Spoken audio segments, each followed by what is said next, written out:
What would it be like to be at the same church for a really long time, getting to know those students and families in that community, partnering with schools and other local organizations, and impacting generation upon generation?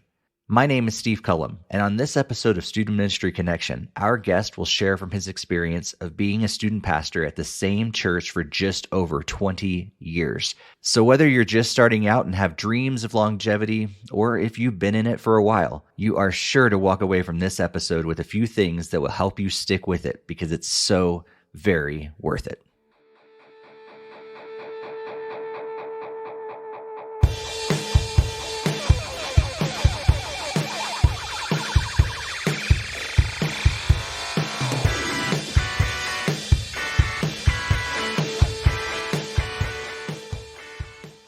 Again, my name is Steve Cullum, and welcome to Student Ministry Connection, a podcast for those who serve in student ministry, want to get connected, and have a desire to grow.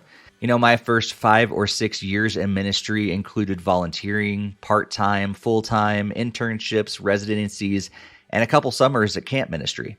And after that, I spent 10 years full-time at one church, and I've been in my current church for just about 5.5 years.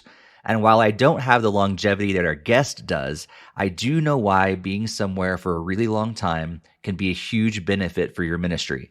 I was fortunate enough to have a student pastor who was at his church for a really long time, and I saw how fruitful that was. Our guest today is Jim Purtle, who just passed 20 years at his church.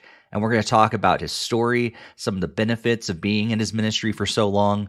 What are some of the things that he's learned and overcome during those 20 years? And he'll share some tips and encouragements for us along the way. But before we hop into that interview, I want to pause and thank the sponsor of this episode of the podcast. G-Shades is a youth ministry curriculum and teaching strategy focused on helping students see everyday life situations through the lens of the gospel. G-Shades has options to fit everyone as well, with 3 plans to choose from. This curriculum gives you the resources that you need to do what you do better. Do you need message outlines, a discussion guide, and a game? That's just $20 a month. If you're looking for a higher production value, including bumper videos, Instagram devotionals, and parent guides, that's $30 a month. And if you want an affordable, engaging video curriculum, G-Shades has you covered for only $40 a month. You will not find a better youth ministry video curriculum at that price point anywhere. Head over to gshades.org, that's GSHADES.org, to download Season 4 of G-Shades curriculum and use the promo code CONNECTION at checkout to receive an extra $20 off your order. G-Shades, seeing life through the lens of the gospel. Thank you, G-Shades, for sponsoring this episode of the podcast. You can find the link to G-Shades in the podcast show notes. It's no secret that over the last several years, we've had so many in ministry who have stepped out, especially student ministry. And it's broken my heart, honestly, to see so many people who have stepped out of their church ministry, and sometimes they step out of ministry altogether. Whether you're going to be at the same church for a really long time or you're going to be at a few different churches, we need people in this for the long haul. And today's conversation with Jim Purtle will hopefully give you a few tips and some encouragement to keep you in it for the long haul, because we need you in it. We need all of us in it. There's so much that God wants to do through us for teenagers and this next generation, and we need to stick with it. So I hope you enjoy today's conversation with Jim Purtle. Hey, Jim, thanks so much for being on the podcast today.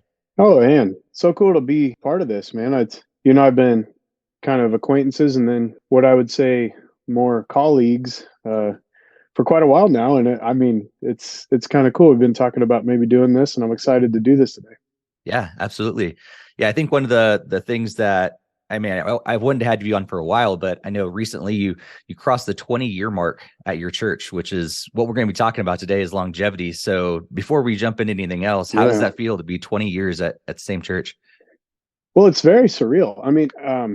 I'm not a guy who is, who came out of college with like a 10-year plan. That was never me. And so, yeah, it's surreal. I did not expect to be in one place for 20 years. I kind of thought, I'll get fired a couple times and move a few more and, stuff like that. So yeah, really, really unexpected and surreal, but we'll talk about what a blessing it's been too. So yeah. Yeah, absolutely. Well, let's back up just a little bit and tell people your story a little bit. I know a little bit of it, but for my sake and the sake of the audience, jump into your story. Go back as far as you want. But yeah, how did God bring you to the point where you are today? I got into youth ministry because my youth leader had a stroke right after I graduated high school. In fact, if I'm not mistaken, she had a stroke the night after I graduated high school. Wow. And it was a small church, so the youth ministry kind of just cratered after that. And I asked a few weeks into college, freshman year, I asked the pastor, "Hey, can I like get some people together and do something youth group wise?" And the pastor was like, okay, I guess. And that was conveniently, that was right about the time when I had a real spiritual renewal. I always was a church kid.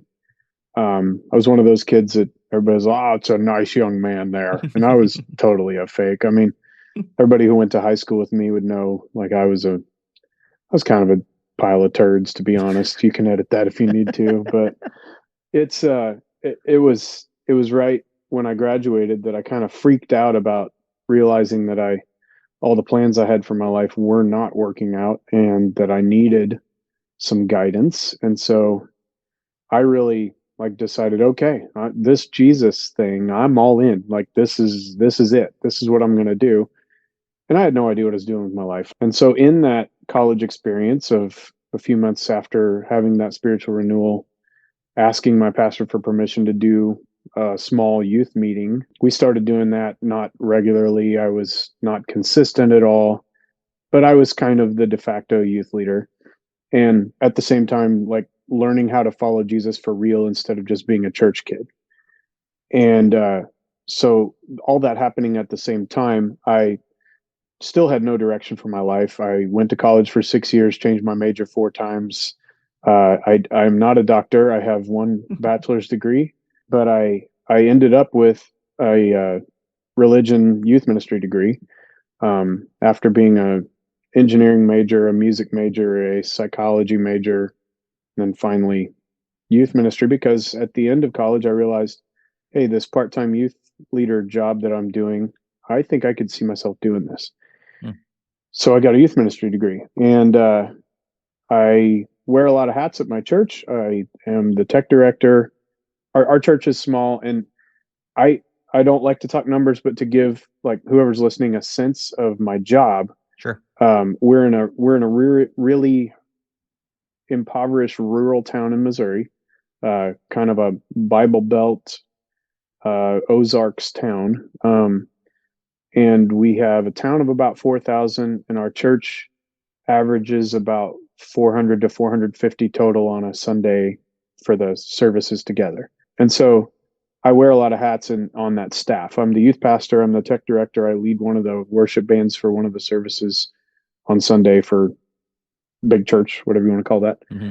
I like that. I like that my job has different parts to it. And that I'm going to talk about that as relates to longevity, because I think for me, I told you I thought I was going to be a guy who moved around a lot.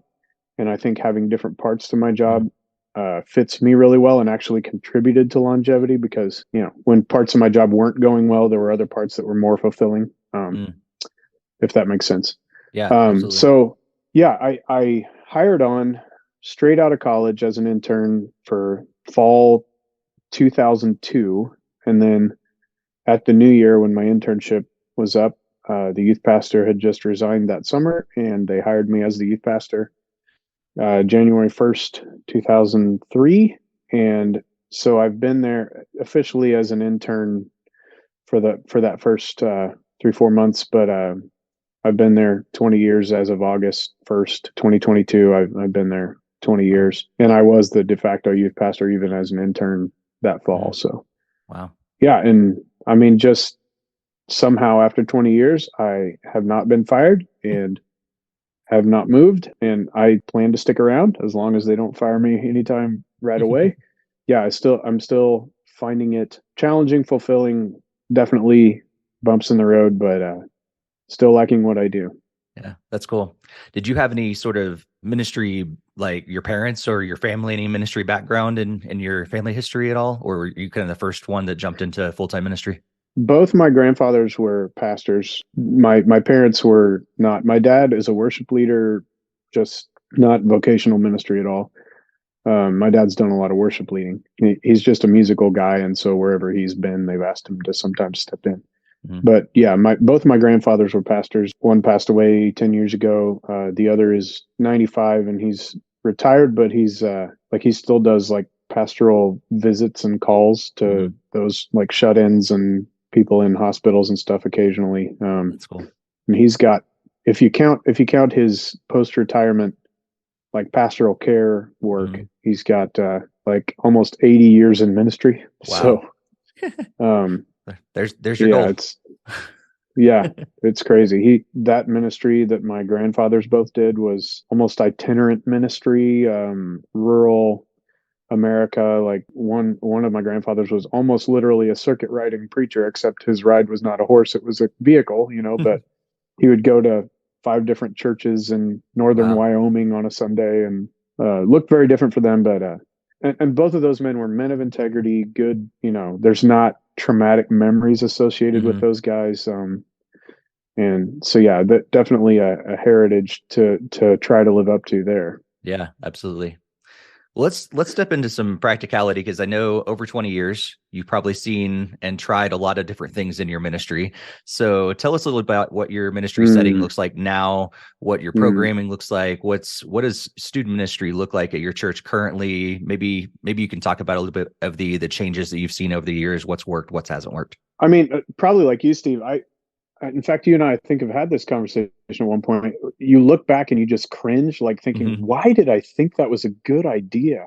Yeah. Like, yes, it's changed so much. And I used to tell people, like, because, occasionally I work in a very small denomination, and we're one of the largest churches in our denomination. It's a lot of little country churches, basically.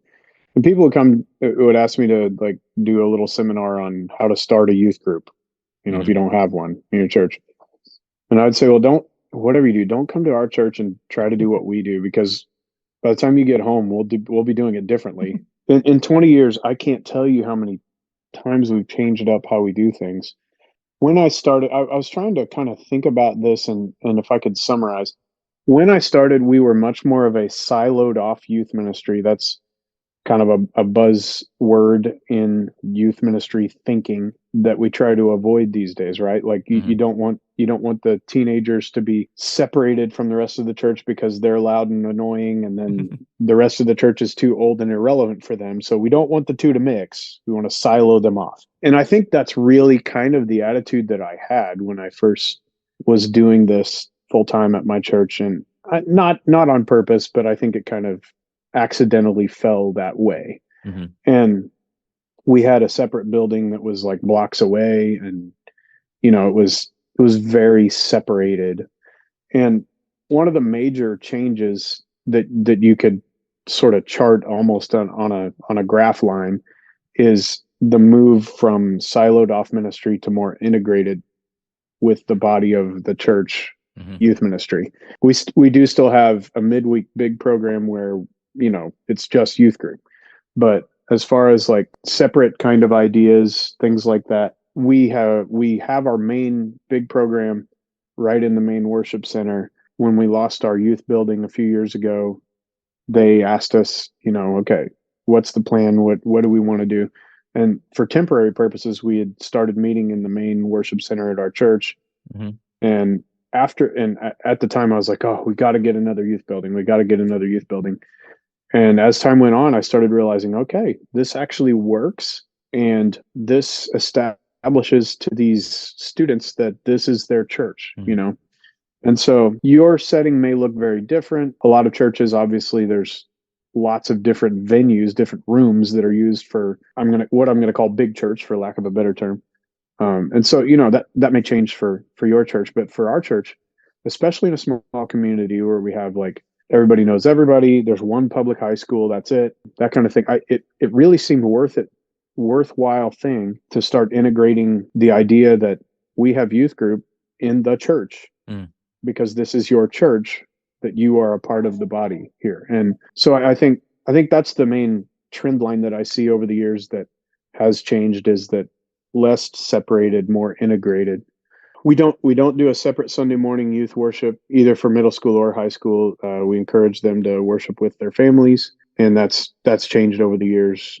There's different ways that we've done things, but as of right now, our main program for youth ministry, the big program for youth ministry, is Wednesday night. It's midweek, and it's a combined group at the start where we do like stage games and mixer stuff, and then the youth group worship band leads, and then after the worship music, we split. The middle school goes off and has an open gym time while I teach the high school, or whoever's teaching that week. I teach probably 8 out of 10, maybe. But yeah, middle school goes off to open gym while I teach the high school.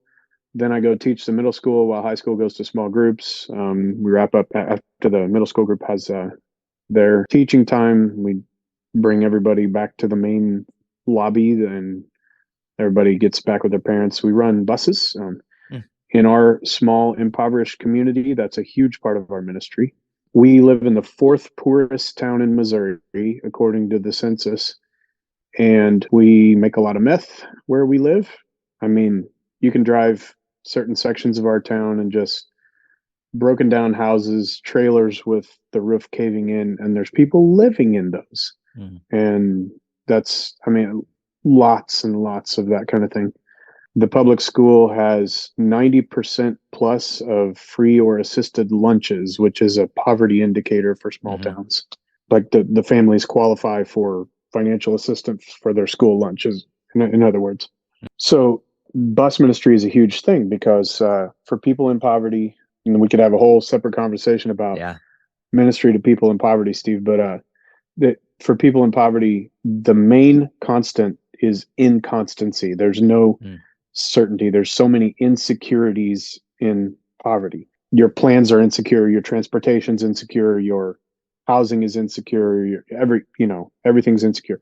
And one of the huge needle movers for us with reaching impoverished students has been that our bus is consistently every week available to pick you up if you live anywhere within 1 mile of the city limits. And they can call up to 1 hour before the bus run starts, and we'll get them on there, or Facebook message us, or however they can get a hold of us. And that's moved the needle in a big way as far as actually being able to reach on a consistent basis the impoverished parts of our community for whom consistency does not exist in their lives.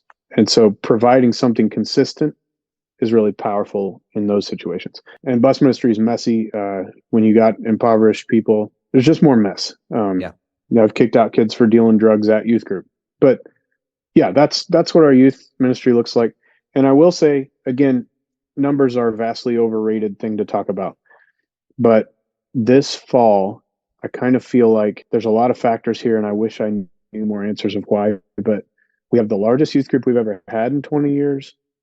And it feels like it's healthy growth. We haven't been doing any big showy things or giving away pizza or whatever, but it feels like we're diving deep into the Bible, and we still have the largest group we've ever had. I still have a lot of questions as to why it's working right now. And I think part of it's just the cyclical nature of youth ministry. You have a strong group of students come through every so often, and that helps, It's true. So that's a long answer of how our youth ministry works right now. Yeah. Cool. It's so helpful. We talk about contextualization, anything that we talk about, like it's really helpful to know where you're coming from, what you've been through. And I think the reason you know so much about your community is you've been there for so long and you've really know these people. And I think that's what longevity brings. So beyond that, why do you think longevity is so important within ministry? I was thinking and praying about, whoever's going to listen to this podcast. And I think I have so few things to give to people about how to achieve longevity that are reproducible. But I can tell you, if you can find a way to have a lot of longevity in one community, and I live in small town Missouri, but if you're smack in the middle of the ghetto, the exact same thing applies. I strongly believe this, because when you are connected to a community over a period of 5 years plus, especially once you hit the decade mark and beyond, you start to have people who you thought, oh, well, they're gone, I'll never see them again. They'll loop back around and be like, hey, you should go talk to Jim about this. There's a trust that you build up over years.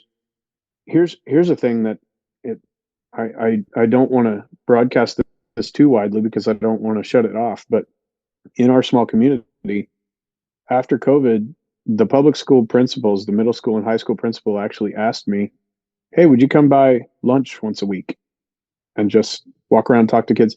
And I'd done that some before, and always with the agreement that I was there as a background checked volunteer who was just there to talk. I'm not to proselytize, bring up religion, things like that, just to be there for kids and be a pleasant presence. And after COVID, I thought, well, that's probably something that just is gone for me now and probably won't happen again because obviously they had to shut down any outside visitors and stuff. But this fall, the middle school and high school principals actually were for that. And the superintendent, who's a newer guy in town, was like, no, we can't do that. We can't have a youth pastor come in to a public high school lunch. And the principals really went to bat for me and talked him into it. And they were like, well, if he said, what if we have like a member of the Church of Satan who wants to do the same thing? And these principals were like, well, background check them, tell them they can't proselytize, and we'll do that too. And so the superintendent was like, I'm not comfortable with this, but we're going ahead with it anyway. And without longevity, Steve, I mean, yeah, think about that, Steve. Like if I was still that snotty nosed, fresh out of college guy, those principals are not going to do that. And please, if you're fresh out of college, your nose may not be snotty. I have no idea. You might want to check though. Just real quick, you can pause the podcast and check that. But the relationships that I've got in the community over 20 years, I mean, that had a huge part of that. So being able to visit those cafeteria lunches and just talk to kids is pretty big. I never tell them, hey, come to my youth group. Never. But kids obviously are like, who's that guy? Who are you? Well, just come and talk to kids. And well, what do you do? Well, I'm a youth pastor, but I'm just here for you guys. And so the fact that the principals actually actively campaigned for this against the wishes of the superintendent would not have happened without, I think, some serious longevity. Yeah, that's huge. And then you've got things that make me feel really old. Like I've got students this fall that are children of the students I had when I first came. And like, they talk about that means you're a youth ministry grandfather. Yeah. And those are like, 2-generation relationships that I've got. That's pretty cool. That's really cool. Yeah. My youth pastor before he passed had been at his church, I believe 35 years. And he had started seeing, the children upon children too. And that was one of the things that he mentioned too when I talked to him. He's youth ministry great grandpa in his case. It's probably really great, but at the same time, it makes you feel old. But it's so cool to see that generation upon generation impact that God's allowed you to have. And that's going to be one of those really sweet times if you can get over the fact that you're like, I feel old. That it's one of those sweet moments that God gives us and longevity for sure. Yeah, for sure. So what are some of the things that you've had to overcome? Because I'm sure that it's not just been an easy road the whole 20 years. Like, how did you get to 20 years by it? What did you have to overcome to get there? I mentioned this before, but really dry seasons in youth ministry, I think it's helped that my job has different parts to it. Probably the worst time in youth ministry that I've had. At the same time, just a blessing from God, I think. The worship band that I was leading, like we got permission to kind of cut loose and do things differently and creatively. And I had some really good players, like musicians, to play with at that time, like where I was the leader of the band and I was by far the worst musician in that band. And just like, it was so much fun to play music with those guys every week that like the stink that was in youth ministry at that time kind of had a mitigation because there was another part of my job that was a lot of fun. Some people obviously don't get to choose whether or not their jobs have multiple parts to them. But I would say this: if you're going through a dry spell, find something else, even if it has to be outside your job, which for most of us it will be. And I have this as well. Like, find a hobby that you could maybe see yourself doing as a job. Because if ministry is going poorly, I think for some of us, we think, well, this is all I know how to do, and I'm stuck. And I think you can get through those dry spells more if you have like a hobby that is recreational. This is kind of a hokey thing I say. Let your recreation become recreation, where you allow God to recreate you. Mm. And if you have a hobby that is recreational for you, that you could see yourself maybe somehow turning into maybe your full-time job someday, then if you have that possibility in your mind of, okay, maybe I could do something that's more like that, then I think you'll have a little more just sturdiness through the dry spells. The other tips I would say, when things are going rough, be married to the correct person. And Steve, you've talked about, for you, I mean, you know exactly what I'm talking about. Absolutely. Here, right? Because like, yep. I mean, and if you're already married to someone who drains the life out of you, I am so sorry. I really am. And you can't go back and fix that now. But man, if you're married to the right person, and I say this less as a tip for people to get, and more as just kind of a, let's acknowledge how much a spouse who really follows Jesus and is selfless and generous has to do with getting you through dry spells. Mm-hmm. Most of the times when we've been in struggling times in youth ministry here, and I needed just the courage to jump ship and try a different way, it came out of a conversation with Cindy where she was just like, well, why don't you try that? And I was like, you know what? I think I might. Mm-hmm. And, I've got to give a lot of credit there. And again, as I was thinking and praying about this, like, what tips do I have for people to find? So much of my 20 years here has nothing to do with any skill or choices of my own. It's just been a blessing. And Cindy's been one, but also just working with really good leadership. You and I have had conversations about this too, man. And some of our other friends in youth ministry who have just, like, I remember one of our mutual friends, who I won't name, saying when the COVID lockdown happened, like, my pastor, he vacillates between bluster and panic. Mm. And like, how many leaders would that have described, mm-hmm. and we see all these organizations that kind of really took a hit, suffered through that because leadership was not competent to handle crisis. And I mean, I really was blessed. I've had the same boss for 20 years and same senior pastor. And I would say, if you're looking for a job that you want to be at a long time, look for leadership to work with who are humble and completely honest. My boss apologizes, if necessary, publicly when he messes up. He's always humble and willing to learn. Like, he's always asking me for, help with learning some new part of culture or things like that. If you can find a place, and it's hard to tell when you're in an interview process and all that, but if you can find a place where the leadership is really humble, willing to learn, and just admits when they're wrong, I think that has huge implications for your longevity, for the possibilities of your longevity. And that will help so much when you're going through, like you asked, tough times. Because if your leadership has those qualities, they're resilient. I mean, leadership that's humble and just has personal integrity is so much more resilient in crisis. That leader that I just mentioned, who vacillated between bluster and panic, that's due to just lack of humility, obviously, and then just probably some lack of personal integrity, because when you panic, obviously we all panic sometimes, right? But sure, when you panic in a way that affects those around you in your job, it's going to be probably going back to lack of trust, lack of security in your belief in God. Maybe there's some stuff you need to work through there. The other big thing when you're going through tough bumps and tough spots in ministry, I cannot recommend highly enough just a good counselor. I'm a guy who has come around to the viewpoint that, man, go see a counselor earlier rather than later. I have a counselor that I talk to about once a year. I will just set up like 2 or 3 sessions again, unless something really tough is going on. And in that case, obviously we talk more.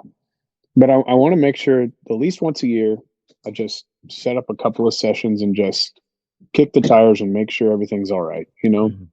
And finding a good counselor might be a bumpy process. Sometimes you try one and it doesn't work and you need to find another one. But I would say, man, having a good counselor for you to talk to who is totally outside your ministry context. I don't recommend that be somebody on your staff with you at your church. Mm-hmm. Even if you have a really great counselor at your church, go find somebody totally outside the situation. And I didn't start that until 7-8 years ago, maybe less. But that's been really big in the last half decade or so for me. That's huge.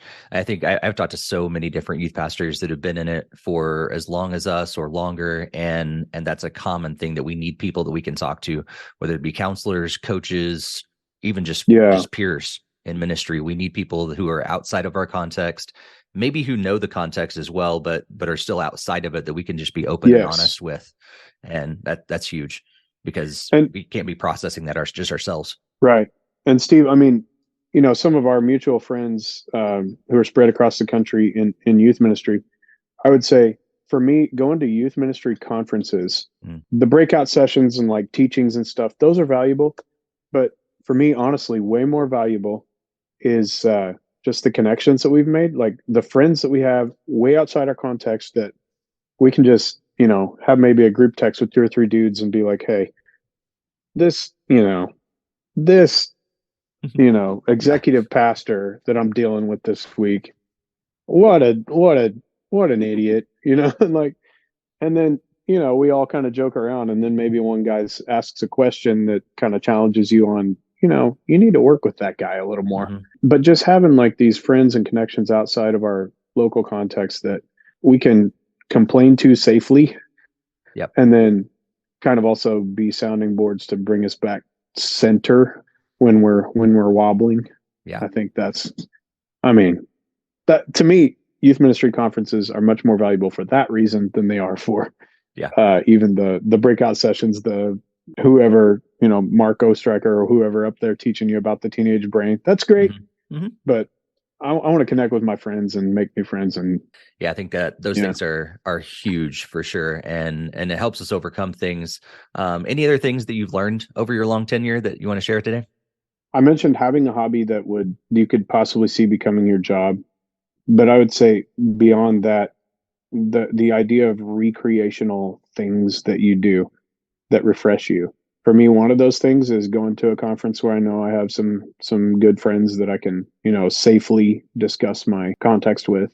I'm a huge backpacker. I host a trip for pastors every spring that's a week long, and we go various places in the United States and backpack off the grid for a week.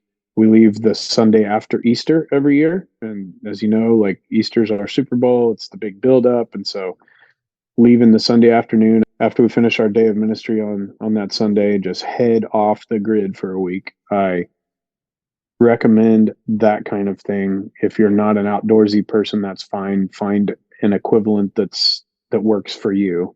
And this has been said by so many speakers, authors, and podcast people so many times, but take all the vacation that you're allowed. Be fair to your church, do your work, but don't leave vacation days just sitting there, and don't work 80 hours a week and get paid 40. I think obviously there's times when we all got to put our heads down and push. I mean, we're recording this the week before Christmas, and honestly, last week was my big week of work for Christmas prep, but we've got 2 services Christmas Sunday morning and one, a candlelight that night. And, that's all in train and ready to roll. But last couple of weeks were heavy work weeks. You got to do those in ministry. You got to do those, but you also need to take the time off. There's no shame in taking the vacation. Mm. Now, if you're new in youth ministry and listening to a thing about longevity, I would say when I was new, I definitely tended more toward being a little more irresponsible and slacking, possibly. So maybe what you need to hear is the way to get longevity and not be fired is to really work hard while you're working. And that way the recreation time can be recreational. And if I could go just a step deeper on that topic. Mm-hmm.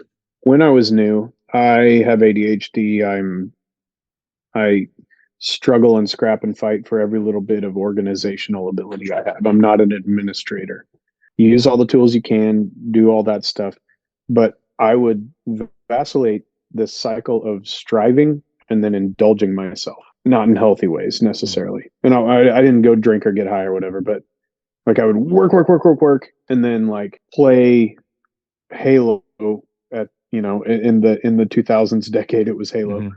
Work, and then play Halo for like 12 hours. It's like work, strive, and then indulge myself.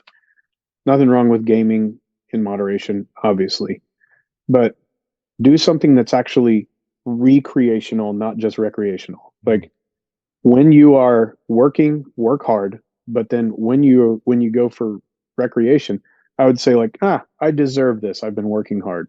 So I would indulge myself. Mm. Instead of indulging yourself, do something where God can recreate you. Again, that hokey thing that I say of let your recreation be recreation.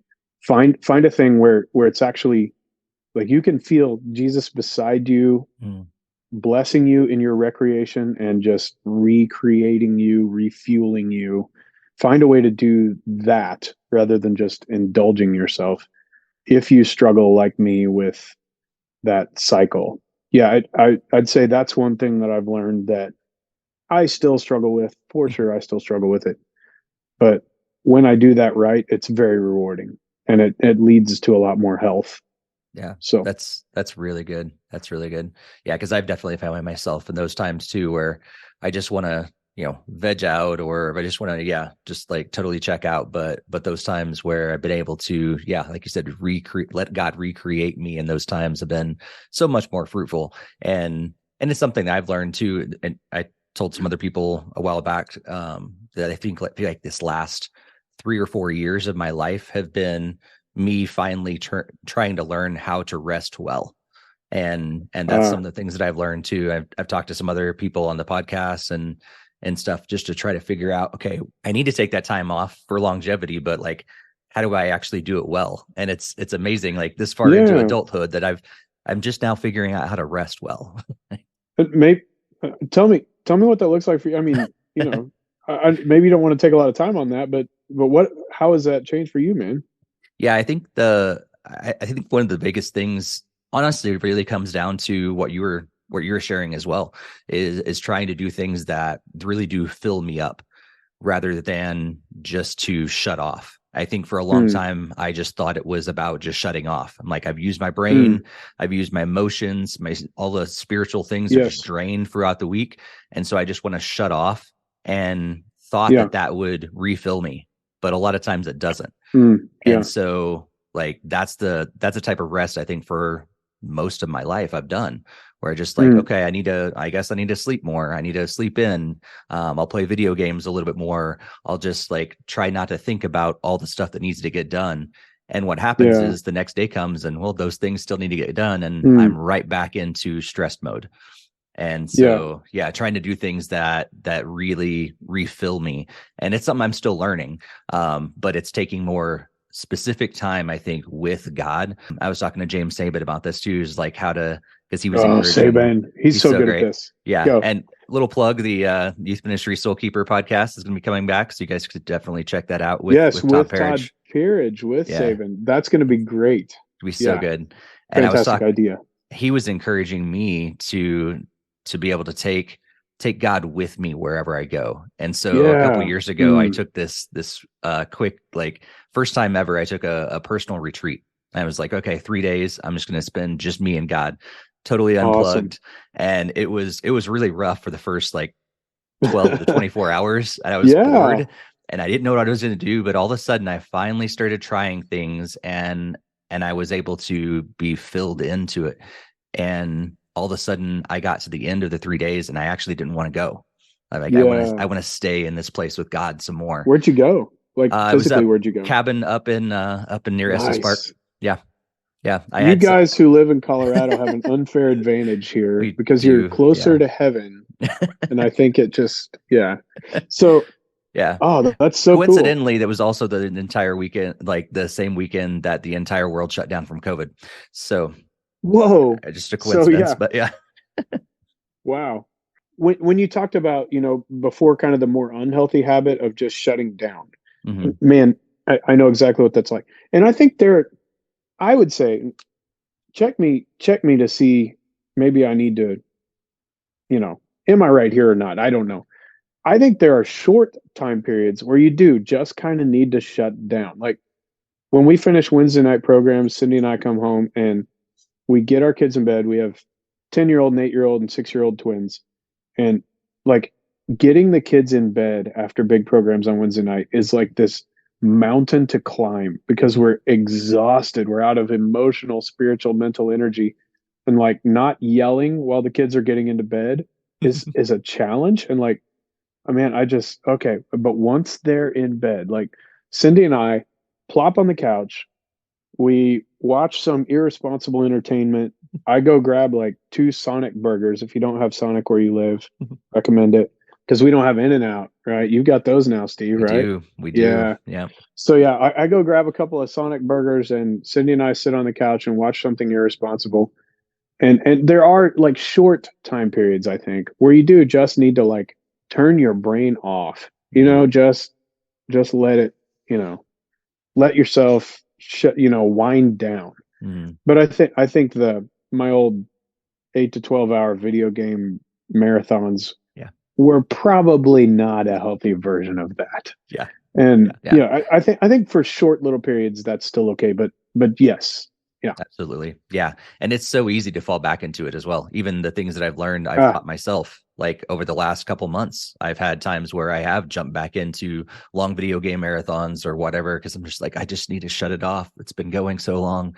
But yeah, those times to spend with my wife, like talking about the fruit of the ministry, talking about the things that God has done and celebrating those with her, being able to, when it is like good weather, to be able to get out and hike or ski or just enjoy God's creation, to actually pick up my guitar every once in a while and just play some music, just worshiping God, like those things that are just, like you said, they're allowing God to recreate me in those moments and get fulfillment from them rather than just shutting out. Yeah. And I have this whole teaching series on this, like allow God into every part of your life, including your recreation. And we tend to think, well, if I allow God into my recreation, then my recreation is just going to be like helping little old ladies across the street. And like little old ladies typically do pretty well on their own crossing the street, and they're freaked out if you come up and try to help them. So like Jesus is all about your refreshing, your soul renewal. And if you can find ways to allow him into that, it's going to be so much better because you don't have that constant background guilt that accompanies like the video game marathon sessions, because you're like, there's stuff I need to do, but I just can't right now. And like that screws up your fun because and so if I allow Jesus into that process, then like when I do have a video gaming session, I'm like, Jesus, I will do whatever you want me to do in this moment. What is it? And there have been just a few times when he's been like, you know what? I think you should play Jedi Fallen Order right now. And like, I think I might just do that.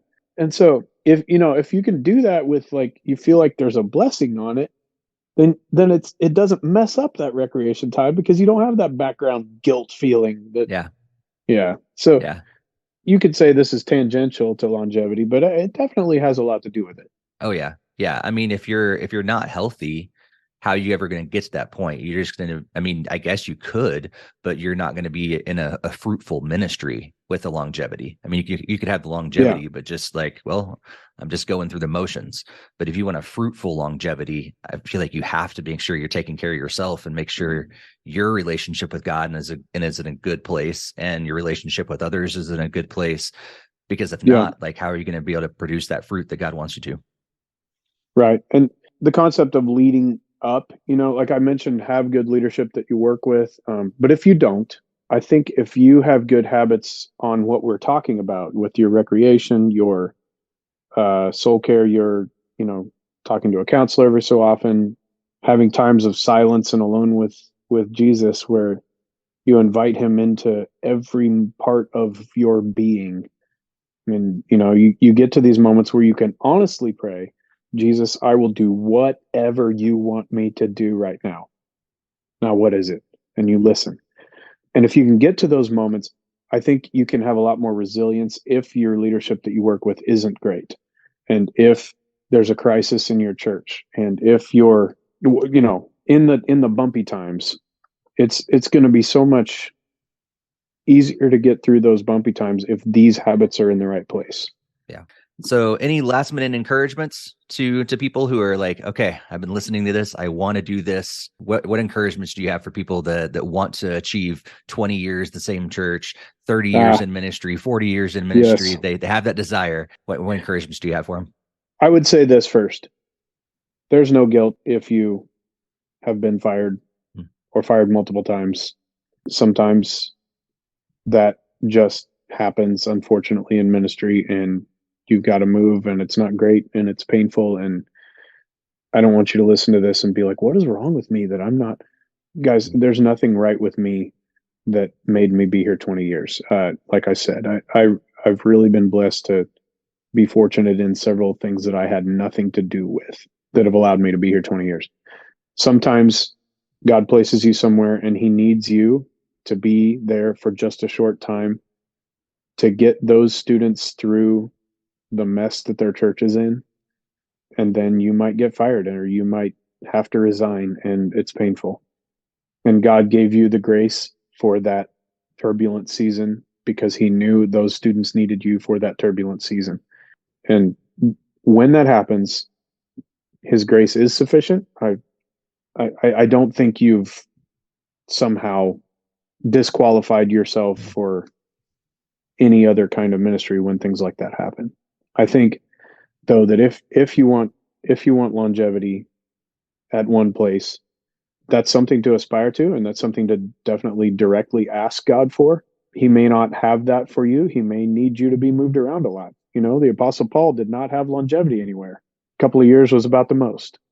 And if you're more of a missionary apostle and less of a long-term pastor, that's blessed. That's a gift.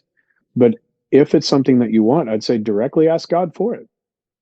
God, I want to be in one place and really put down roots and have long-term impact on a community. Is that something that you have for me? And if so, would you direct me to that? I want to serve you. I want to serve your body in one place for a significant period of time because I see the impact that I could have there over a long period of time. I would say, just spend some time with him asking for that. Personal integrity will screw all of this up in a heartbeat if you mess that up. I look back and I just almost melt inside thinking about a couple of times where something could have gone south. There could have been a student who accused me of something where I had no defense, I had no backup, where I made poor decisions about sandbagging myself, and that'll get you bounced out of here in no time. Yeah, because that even if you do have longevity, it'll kill the whole thing. Sure. And if you have longevity, I would say maybe that even hurts more the community and the body of Christ than if you don't have longevity. And Lord, protect me, even now. I just think, God, please don't let me hurt the body of Christ and bring shame to the name of Jesus in a way like that. And I would say, you asked for encouragement, and that doesn't sound very encouraging, but I would say the encouragement side of that is, even if you're an idiot, which, man, I've been an idiot so many times. Even if you're an idiot, the grace of God can get you through if you place yourself in his hands. If you can get to the point once a day, ideally, or even a few times a week, where, like I said, you're just like, Jesus, I will do whatever you want me to do in this moment, and just leave your heart and your mind open for him to speak to, then he can redirect. He can show you those things that where you're heading off the rails. He can, if you make yourself available for him to speak to and you really listen, he can redirect you if you make yourself available. I said, you'll find him if you seek him with your whole heart. And you're a minister, this is basic stuff, but do you know this? Do you know that if you seek him with your whole heart, you actually can find him? Like he can actually redirect you. It does work. Like, he's actually right there with you. Closer than your earbuds are to your skull right now. Like he's with you, and he can redirect you if you make yourself totally available to him. That's so good. So important for us to remember, for sure. Because I think in the middle of all the craziness of ministry, we sometimes do lose that heart of it, for sure. It's a good reminder. Jim, I know that there's going to be some people who want to maybe follow up with you and ask you some questions of their own. What's the best way for people to get in touch with you or ask any questions they have? I am fairly active in the Download Youth Ministry Facebook group. A lot of people have gotten a hold of me there. I don't like Facebook except for that Download Youth Ministry group for the most part. You can get a hold of me pretty easy to find on Facebook because there's not a lot of Jim Purtles in the world. That's Purtle, like turtle with a P on the front. Yeah, if you just look me up there, that's really easy. My church is Church of God Holiness in El Dorado Springs, Missouri. So you can look up our website. It's just eldochurch.com, ELDO church.com.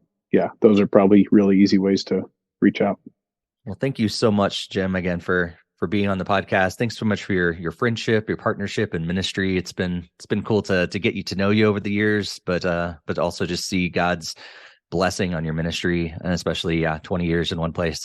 That's awesome. So God bless you, Steve. What an honor, man. This is cool. I appreciate the invitation, and man, it's sometimes you hear celebrities on a talk show, Jimmy Fallon's like, how does this feel? And they're like, well, it's humbling. And it actually means, no, this boosts my ego. This makes me egotistical. Man, I get to be on Steve's podcast. This is cool.